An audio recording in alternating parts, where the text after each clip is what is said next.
কলমি শাক এমনই একটি শাক, এটা সারা বছরই বাজারে পাওয়া যায়। আর এই শাক খেতে কিন্তু ভীষণই সুস্বাদু হয়। আর এই শাক ভাজা বা চচ্চড়ি যেরকমভাবেই করো না কেন, খেতে খুবই ভালো লাগে। তো আজকে আমি কলমি শাকেরই একটা রেসিপি নিয়ে আপনাদের সামনে চলে এসেছি। আমি এখানে কিছু কলমি শাক নিয়েছি। কলমি শাকগুলোকে প্রথমে কেটে নেব। পেছনের দিকের একটু মোটা যে ডাঁটিগুলো আছে ওগুলোকে বাদ দিয়ে দিচ্ছি। আর মুখের কাছ থেকে একটু পাতা সমেত কচি ডাঁটিগুলোকে প্রথমে কেটে নেব। আর এই কলমি শাক প্রচুর পরিমাণে ভিটামিনে ভরপুর, আর আয়রনও থাকে, আমাদের শরীরের জন্য খাওয়া ভীষণই উপকারী। তো আমি এই কলমি শাকগুলোকে প্রথমে একটু বেছে নিচ্ছি। পাতাগুলোকে একটু দেখে নিতে হবে যাতে করে পোকা না থাকে। আর এই কলমি শাকগুলো দেখবেন ডাঙায় বা জলে দু রকম জায়গায় হয়, কিন্তু যে শাকই হোক না কেন সে খেতে খেতে যেরকমভাবেই রান্না করো না কেন খেতে খুবই ভালো লাগে। তো কলমি শাকগুলোকে প্রথমে আমি বেছে নেব, নিয়ে তারপরে শাকগুলোকে কুচিয়ে নেব। কিছু শাক আমি বেছে নিয়েছি, এখন এই শাকগুলোকে আমি কুচিয়ে নেব। আমি প্রথমে বটি দিয়ে কুচিয়ে নিচ্ছি আমার সুবিধার জন্য। অনেকে যেটা ছুরি দিয়ে সুবিধা হয় ছুরি দিয়ে কুচিয়ে নিতে পারেন।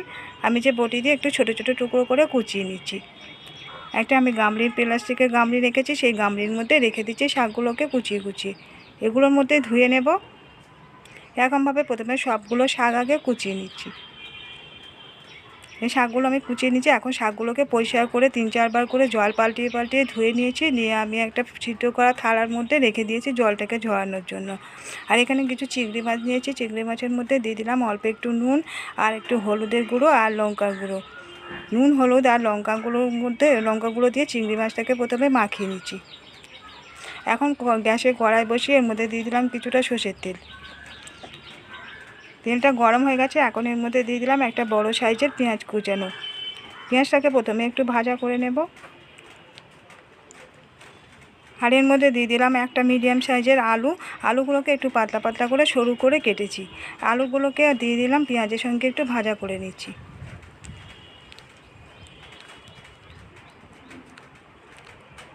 এখন এর মধ্যে দিয়ে দিচ্ছি রসুন বাটা 1/2 চা চামচ আর কাঁচা লঙ্কা বাটা দিয়ে দিচ্ছি। এখানে 8টা কাঁচা লঙ্কা আছে। আমি যেহেতু লঙ্কা গুঁড়ো দেবো না, শুধু কাঁচা লঙ্কা দিয়েই শাকটা করব, সেই জন্য কাঁচা লঙ্কার পরিমাণটা বেশি করে দিয়েছি। এখন কাঁচা লঙ্কাটাকে দিয়ে, কাঁচা লঙ্কা আর রসুনটাকে দিয়ে এই আলু পেঁয়াজের সঙ্গে একটু ভাজা করে নেব। এখন দিয়ে দিচ্ছি এর মধ্যে স্বাদ মতো নুন আর হলুদের গুঁড়ো দিয়ে দিলাম 1/2 চা চামচ। নুন হলুদটাকে দিয়ে এখন ভালো করে মিশিয়ে দিচ্ছি। একটু নাড়াচাড়া করে নিয়ে মশলাগুলোকে কষিয়ে নেব। সামান্য একটু জল দিয়ে দিলাম। এখন যে চিংড়ি মাছগুলোকে আমি মশলা মাখিয়ে রেখে দিয়েছিলাম সেই চিংড়ি মাছগুলো দিয়ে দিলাম। চিংড়ি মাছগুলো আলু পেঁয়াজের সঙ্গে একটু কষিয়ে নিচ্ছি। চিংড়ি মাছগুলোকে খানিকক্ষণ নাড়াচাড়া করে একটু কষিয়ে নেব। চিংড়ি মাছটা আলুর সঙ্গে কষানো হয়ে গেছে। এখন এর মধ্যে যে শাকগুলোকে আমি ধুয়ে রেখে দিয়েছিলাম সেই শাকগুলোকে দিয়ে দিচ্ছি।